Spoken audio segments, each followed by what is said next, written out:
सम्पूर्णमा नमस्कार। म सुनिल गुप्ता आज फेरि तपाईहरुमाझ एउटा नयाँ टपिक लिएर आएको छु जुन रहेको छ ट्याक्स।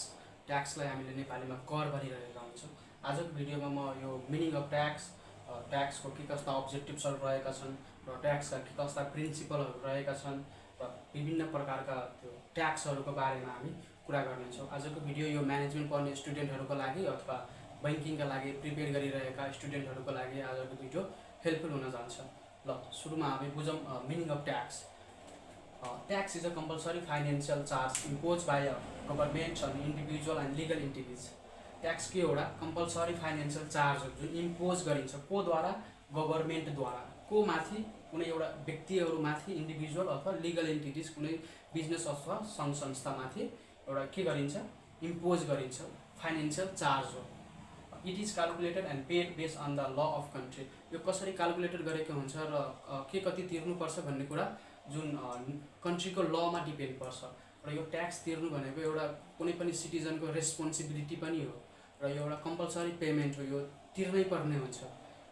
कर छली गरेर काम छैन, यो तिर्नै पर्ने हुन्छ। यही ट्याक्सबाट कुनै पनि देश चलिरहेको हुन्छ। ट्याक्सलाई मेजर सोर्स अफ इन्कमको रूपमा पनि मान्न सकिन्छ गभर्नमेन्टको। ल अब बुझौँ objectives of tax. Objectives of ट्याक्समा मैले कुनै यहाँ चारवटा पोइन्टहरु लेखेको छु। सुरुमा रहेको छ टु रेज गभर्नमेन्ट रेभिन्यू। ट्याक्सको कारणले गर्दा के हुन्छ, गभर्नमेन्टको आम्दानीको सोर्सेस बढ्न जान्छ। गभर्नमेन्टले आफ्नो रेभिन्यू बढाउँछ के मार्फतले, ट्याक्सहरु कलेक्सन गरेर, विभिन्न प्रकारका ट्याक्सहरु कलेक्सन गरेर के गर्छ, गभर्नमेन्टले आफ्नो रेभिन्यू बढाइरहेको हुन्छ। त्यही रेभिन्यू पछि त्यो एक्सपेन्डिचर गर्ने एरियाहरुमा खर्च गरिरहेका हुन्छन्। अर्को छ टु मेन्टेन वेलफेयर स्टेट। के गर्छ, देशमा वेलफेयरहरु मेन्टेन गर्छ। जस्तै कि अब सामाजिक कल्याणका कार्यहरु गरिरहेका हुन्छन् सरकारले। जस्तै कि शिक्षा क्षेत्रमा लगानी गरेको हुन्छ, स्वास्थ्य क्षेत्रमा लगानी गरेको हुन्छ, सिंचाइमा लगानी गरेको हुन्छ, इन्फ्रास्ट्रक्चर डेभलपमेन्टमा गरेको हुन्छ। थुप्रै एरियाहरुमा के गरेको हुन्छ, सरकारले खर्च गरिरहेको हुन्छ र त्यो खर्चहरु कहाँबाट मेन्टेन भइरहेको हुन्छ, ट्याक्सको रूपमा। त्यही भएर ट्याक्स एउटा अब्जेक्टिभ्सको रूपमा पनि लिन सकिन्छ हामीले, उद्देश्य उठाउनुको। अर्को के छ टु रिड्युस इकोनोमिक इनइक्वालिटिज। के गर्छ यसले, इकोनोमिक इनइक्वालिटिज जुन इनइक्वालिटिज भनेको असमानता घटाउँछ के, रिड्युस गर्छ। धनी र गरिब बीचको त्यो इनइक्वालिटी छ त्यसलाई रिड्युस गर्छ। धनी व्यक्तिले बढी ट्याक्स तिर्छ अनि गरिब व्यक्तिले कम ट्याक्स तिर्छ। किनभने धनी व्यक्तिले बढी कमाइरहेको हुन्छ त्यही भएर बढी ट्याक्स तिर्ने गर्छ। पोर पिपुलले कम कमाइरहेको हुन्छ त्यही भएर कम ट्याक्स तिर्छ। अनि धनी र गरिब बीचको जुन पुल छ नि एउटा इनइक्वालिटिजको पुल, त्यो रिड्युस गर्नमा मद्दत गर्छ ट्याक्सले। अर्को रहेको छ टु रिड्युस अनइम्प्लोइमेन्ट। ट्याक्सको अर्को उद्देश्य के रहेको छ, अनइम्प्लोइमेन्ट रिड्युस गर्छ। जुन बेरोजगारी छ नि त्यसलाई रिड्युस गर्छ। अब त्यो कसरी रिड्युस गर्छ, हाम्रो नेपाल सरकारले नै कुनै कुनै एरियाहरुमा कुनै कुनै बिजनेसहरु, ठुलो बिजनेसहरु खोल्यो भने त्यसमा थोरै ट्याक्स लगाएको हुन्छ। किन थोरै ट्याक्स लगाएको हुन्छ भनेर भन्दाखेरि त्यो बिजनेस अथवा कुनै पनि उद्योगको कारणले गर्दाखेरि के हुन्छ, इम्प्लोइमेन्ट अपर्च्युनिटीहरु क्रिएट भइरहेको हुन्छ। अनि त्यो इम्प्लोइमेन्ट अपर्च्युनिटीहरु क्रिएट भएकै कारणले सरकारले त्यो क्षेत्रहरुमा कम ट्याक्सहरु इम्पोज गरिरहेको हुन्छ ताकि के हुन्छ, कुनै पनि एन्टरप्रेन्योरलाई अलिकति इन्करेज मिलिरहेको हुन्छ बिजनेस अथवा व्यापारहरु सञ्चालन गर्नको लागि। त्यही भएर इम्प्लोइमेन्ट अपर्च्युनिटी के गर्छ, रिड्युस गरिरहेको हुन्छ अनइम्प्लोइमेन्ट अपर्च्युनिटीलाई। ल अब बुझौँ हामी प्रिन्सिपल अफ ट्याक्सेस। यो ट्याक्सका के कस्ता सिद्धान्तहरु रहेका छन्। अब हेर्नु सुरुमा छ सिम्प्लिसिटी। ट्याक्स कस्तो हुनुपर्छ, simple, easy to understand by all people.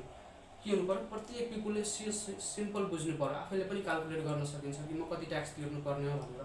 त्यो बुझ्नमा अलिकति के हुनुपर्यो, सिम्पल हुनुपर्यो। अर्को के छ सर्टेनिटी। सर्टेनिटी निश्चितता हुनुपर्यो। कहिले तिर्ने, कहाँ गएर तिर्ने त्यो कुराको के हुनुपर्यो, निश्चित हुनुपर्यो। कति तिर्नु पर्ने छ मैले, त्यो निश्चितता हुनुपर्यो। अर्को के छ कन्भिनियन्स, सहजता हुनुपर्यो। ट्याक्स पेयरलाई के हुनुपर्यो, सहजता हुनुपर्यो। अब त्यसकै आफ्नै लोकल एरियामै ट्याक्स कार्यालयहरु हुनुपर्यो अथवा अनलाइन सिस्टमहरु ल्याइदिनु पर्यो। उसलाई कसरी सहज हुन्छ, त्यो सहजताको कुरा पनि आउँछ यसको सिद्धान्तमा। अर्को के छ इलास्टिसिटी, लचकता हुनुपर्यो। ट्याक्स जहिले पनि के हुन्छ, इलास्टिसिटी हुन्छ। अब नेपाल सरकारले चाहेको बेलामा ट्याक्सको रेट बढाउन पनि सकिन्छ अथवा घटाउन पनि सकिन्छ। अब कुन बेला ट्याक्सको रेट बढाउँछ, कुन बेला घटाउँछ। अब कुनै साल बढी नै एक्सपेन्डिचरहरु देखिरहेको हुन्छ, त्यही भएर बढी रेभिन्यू कलेक्ट गर्नुपर्ने हुन्छ।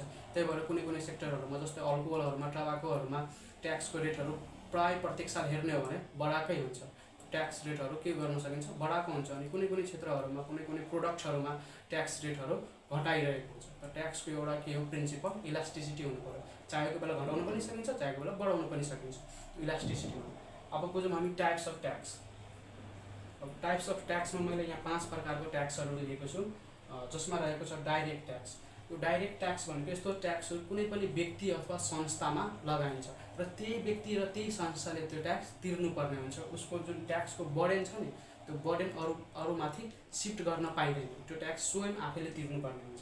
अब त्यो भित्र पनि डाइरेक्ट ट्याक्सभित्र पनि कस्ता ट्याक्सहरू आउँछ, मैले केही ट्याक्सका इक्जाम्पलहरू लेखेको छु। जस्तै इन्कम ट्याक्स, हामीले जुन आम्दानी गर्छ नि, कुनै पनि व्यक्तिले अथवा कुनै पनि बिजनेसले आम्दानी गर्छ, त्यो आम्दानीमा लाग्ने ट्याक्स भनेको इन्कम ट्याक्स हो। अर्को छ कार्पोरेट ट्याक्स, कुनै पनि सङ्घ संस्था अथवा बिजनेसले आम्दानी गरेको छ भने त्यसमा पनि ट्याक्स तिर्नुपर्ने हुन्छ, त्यस्तो ट्याक्समा हामी के भन्छ, कार्पोरेट ट्याक्स भन्छौँ। अर्को छ प्रोपर्टी ट्याक्स, हामीसँग कुनै प्रोपर्टीहरू छ, ल्यान्ड एन्ड बिल्डिङहरू छ, घरहरू छ। अब त्यो प्रोपर्टी छ भनेपछि हामीले त्यो प्रोपर्टीको पनि ट्याक्स तिर्नु पर्यो, आफ्नो एरियामा लोकल एरियामा गएर तिर्नुपर्ने हुन्छ। त्यस्तो ट्याक्सलाई के भन्छ, हामी प्रोपर्टी ट्याक्स भन्छौँ। अर्को के छ, क्यापिटल गेन ट्याक्स, हामीले कतैबाट लगानी गरेर कतैबाट इन्भेस्टमेन्ट गरेर हामीले अर्निङ गरिरहेका छौँ भने हामीले त्यसमा पनि के तिर्नुपर्छ, ट्याक्स तिर्नुपर्ने हुन्छ। त्यस्तो ट्याक्सलाई हामी के भन्छ, क्यापिटल गेन ट्याक्स। हामीले कतैबाट लगानी गरेर हामीले अर्निङ गरेका छौँ भने त्यो अर्निङमाथि लाग्ने ट्याक्सलाई क्यापिटल गेन ट्याक्स भन्छौँ। अर्को छ वेल्थ ट्याक्स, हामीसँग भएको सम्पत्तिहरूको पनि ट्याक्स तिर्नुपर्ने हुन्छ, त्यस्तो ट्याक्सलाई हामी के भन्छ, वेल्थ ट्याक्स भन्छौँ। अर्को छ यो रेन्ट ट्याक्स, हामीले घरबाट कमाइरहेको छौँ भने हामीले रेन्टमा दिएको छौँ रुमहरू भने रेन्टबाट हामीले कुनै अर्निङ गरिरहेको छौँ भनेपछि त्यो रेन्टबाट भएको अर्निङमा पनि ट्याक्स तिर्नुपर्ने हुन्छ, त्यस्तो ट्याक्सलाई हामी के भन्छौँ, रेन्ट ट्याक्स भन्छौँ। अर्को छ इन्ट्रेस्ट ट्याक्स, हामीले ब्याजमा पनि ट्याक्स तिरिरहेका हुन्छौँ। हामीले कतैतिर सेभिङ गरेको छौँ भने हामीले ब्याज पाइरहेको हुन्छ अनि त्यो ब्याजमा पनि ट्याक्स काटिरहेको हुन्छ, अनि त्यो ट्याक्स कहाँ जान्छ, गभर्मेन्ट कहाँ गइरहेको हुन्छ। यो रहेको छ यो डाइरेक्ट ट्याक्सका केही इक्जाम्पलहरू। अब बुझौँ इनडाइरेक्ट ट्याक्स।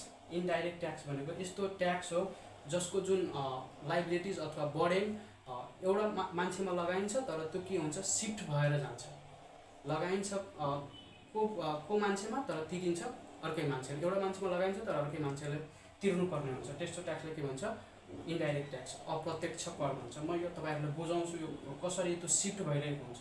मानौँ कि ट्याक्स लगाएको छ कुनै प्रोडक्सन कम्पनी छ, अनि त्यो कम्पनीमा के हुन्छ, म्यानुफ्याक्चर हुन्छ, अनि कुनै कुरा म्यानुफ्याक्चर भयो अनि म्यानुफ्याक्चर भइसकेपछि त्यो कम्पनीमाथि लगाइन्छ, त्यो प्रोडक्टमाथि लगाइन्छ के, ट्याक्स। अब यो ट्याक्सको बर्डन कसरी सिफ्ट हुन्छ, अब यो ट्याक्स म्यानुफ्याक्चर गरिसकेपछि त्यो ट्याक्स त त्यहाँ लगायो म्यानुफ्याक्चरिङ ट्याक्स भनेर, अब यो के गर्छ, त्यो प्रोडक्टमाथि लगाएको छ ट्याक्स। अब त्यो प्रोडक्ट कहाँ जान्छ, म्यानुफ्याक्चरिङ कम्पनीबाट त्यो कहाँ जान्छ, यो अब यो डिलरमा जान्छ। अब त्यो ट्याक्स कसले तिर्नु पर्यो, डिलरले तिर्नु पर्यो, तर डिलरले पनि यहाँ तिर्दैन। अब डिलरले कहाँ पठाउँछ, होलसेलरलाई पठाउँछ। अब होलसेलरले पनि यो ट्याक्स तिर्ने होइन, अब होलसेलरले कहाँ पठाउँछ यो प्रोडक्टलाई, रिटेलर कहाँ पठाउँछ। अब रिटेलरले पनि तिर्ने होइन यो ट्याक्स, रिटेलरले के गर्छ, अब सामान बेच्छ, अनि फाइनल कन्ज्युमर को हुन्छ, हामीहरू जस्तो मान्छे, हामीले कन्ज्युम गर्छौँ प्रोडक्टहरू, हामी भनेको को हो, कस्टमर। अनि ट्याक्स लगाएको थियो को माथि, म्यानुफ्याक्चरमाथि लगाएको थियो, तर त्यो ट्याक्स रियलमा कसले तिरिरहेका छन्, कस्टमरले तिरिरहेका छन् यो ट्याक्स। हामीले यसरी बुझ्न सकिन्छ यो ट्याक्स के भइरहेको छ, सिफ्ट भइरहेको छ। अनि सिफ्ट भएर लास्टमा कसले तिरिरहेको छ, वस्तु तथा सेवा जसले उपयोग गर्छ उसैले ट्याक्स तिर्नुपर्ने हुन्छ। यस्तो ट्याक्सलाई हामीले इनडाइरेक्ट ट्याक्सको रूपमा बुझ्न सक्छौँ।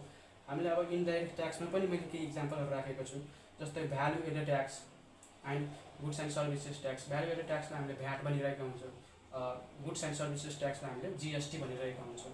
यो वस्तु तथा सेवामा लगाइन्छ यो ट्याक्सहरू। हाम्रो नेपालमा हेर्ने हो भने भ्यालु एडेड ट्याक्स यो 13% रहेको हुन्छ प्रायः, यो वस्तु तथा सेवामा लगाइन्छ, त्यस्तो ट्याक्सलाई के भनिन्छ, value added tax and goods and services tax भनेर बुझ्न सकिन्छ। अर्को छ यो सेल्स ट्याक्स। अब कुनै पनि वस्तु तथा सेवाहरू बिक्री गर्दाखेरि त्यो बिक्रीमा जुन लगाइन्छ नि ट्याक्स, त्यस्तो ट्याक्सलाई के भनिन्छ, सेल्स ट्याक्स भनिन्छ। अर्को छ के यो एक्साइज ड्युटी। अब एक्साइज ड्युटी यो म्यानुफ्याक्चरसँग सम्बन्धित छ, कुनै पनि सामान म्यानुफ्याक्चर गर्दाखेरि यो प्रोडक्टमा लगाइन्छ नि ट्याक्स, त्यस्तो ट्याक्सलाई हामी के भन्छौँ, एक्साइज ड्युटी भन्छौँ। अब अर्को छ यो कस्टम ड्युटी। यो कस्टम ड्युटी भनेपछि हामीले कतैबाट सामान बाहिरको कन्ट्रीबाट सामान ल्याइरहेका छौँ आफ्नो कन्ट्रीमा बेच्नको लागि, जुन भन्सारमा लगाइन्छ नि ट्याक्स, त्यस्तो ट्याक्सलाई हामी के भन्छौँ, कस्टम ड्युटी भन्छौँ। अब अर्को टाइप्समा यो प्रोग्रेसिभ ट्याक्स। अब यो प्रोग्रेसिभ ट्याक्स भनेको कस्तो खालको ट्याक्स हो, यो इन्कममा डिपेन्ड पर्छ। सपोज कुनै मान्छेले बढी पैसा कमाइरहेको छ भने उसले बढी ट्याक्स तिर्नुपर्ने हुन्छ, यदि कुनै मान्छेले कम पैसा कमाइरहेको छ भने कम ट्याक्स तिर्नुपर्ने हुन्छ। यो प्रोग्रेसिभ ट्याक्स केमा डिपेन्ड पर्छ? इन्कममा। हाई इन्कम गर्ने मान्छेले हाई ट्याक्स पे गर्नुपर्ने हुन्छ, लो इन्कम अर्न गर्ने मान्छेले लो ट्याक्स पे गर्नुपर्ने हुन्छ। अर्को के छ? Regressive tax. अब रिग्रेसिभ ट्याक्स भनेको यस्तो खालको ट्याक्स हो जुन लो इन्कम गर्ने मान्छेहरूले हाई तिरिरहेका हुन्छन्। लो इन्कम गर्ने मान्छेहरूले हाई तिरिरहेको हुन्छ, जस्तै कि अब गुड्स एन्ड सर्भिसेसहरू। अब यो गुड्स एन्ड सर्भिसेसहरूमा नि ट्याक्स तिरिरहेको हुन्छ, तर अब यो हेर्नु त, यो यसमा जुन 13% ट्याक्स लगाएको छ, अब धनी मान्छेले पनि 13% तिर्ने हो अनि गरिब मान्छेले पनि 13% तिर्ने हो। तर यहाँ के भयो, अलिक गरिबलाई अलिक मर्का पर्न भयो क्या, अलिकति बढी ट्याक्स तिर्नु, किनकि धनीको कम्पेयरमा त गरिबले कम तिर्नुपर्ने, तर दुवैले के हो, सेमै ट्याक्स तिरिरहेको छ अनि गरिब मान्छेले बढी तिरेन ट्याक्स। त्यही भएर रिग्रेसिभ ट्याक्स भनेको गरिब मान्छेले बढी ट्याक्स तिरिरहेको हुन्छ कम्पेयर टु द रिच पिपुलको कम्पेयरमा। अर्को छ यो के? Proportional taxes. यो प्रोपोर्सनल ट्याक्सेस भनेको यस्तो खालको ट्याक्स हो जसमा के हुन्छ, ट्याक्सको रेट फिक्स हुन्छ, फिक्स पारिदिएको हुन्छ, धनी होस् अथवा गरिब होस् दुवैले त्यति नै ट्याक्स तिर्नुपर्ने हुन्छ। ल आजको भिडियो यो रहेको छ हाम्रो ट्याक्सको बारेमा। मैले यहाँ मिनिङ बुझाएँ, अब्जेक्टिभ्स बुझाएँ अनि केही प्रिन्सिपलहरू बुझाएँ र यो ट्याक्सको टाइप्सहरूको बारेमा डिस्कसन गरेँ।